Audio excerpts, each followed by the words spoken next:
Answer చెప్పండి. నోవాహు ఎందుకంత భయం కలిగిన వాడికి బ్రతికే? దైవ భయం ఉంది. రెండోది పిల్లల గురించిన భయం ఉంది. అంటే నేనే సరైన వాడిగా కాకపోతే నా పిల్లలు ఏమైపోతారో, నేనే అందరిలాగా అల్లరి చిల్లరగా నడిచేవాడిని అయితే నా గర్భాన పుట్టిన నా 3 కుమారులు ఏమైపోతారో అని చెప్పి, నా పిల్లలు బాగుండాలంటే, నా పిల్లలు క్రమమైన వారిగా పెరగాలంటే, నా పిల్లలు సమాజంలో విలువైన వారిగా బ్రతకాలి అని అంటే ముందు నేను సరైన వాడిగా ఉండాలి అని చెప్పి పిల్లల కోసం భయము కలిగి ఆ తరం వారికి కరవకుండా దూరంగా బ్రతికాడు. ఒకటి దైవ భయం ఉంది, 2 పిల్లలంటే భయం ఉంది.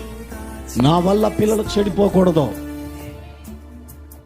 నేను జాగ్రత్తగా ఉండగలిగితే, ఏరు అనబడిన నేను పవిత్రంగా ఉండగలిగితే నా పిల్లలు కూడా పవిత్రంగా ఉంటారని 3 పిల్లల విషయమై అతడు చాలా జాగ్రత్తగా భయపడుతూ ఉన్నాడట. ఎందుకంటే నేను సక్రమంగా లేకపోతే, చెప్పండి నా పిల్లలు సక్రమంగా ఉండరు.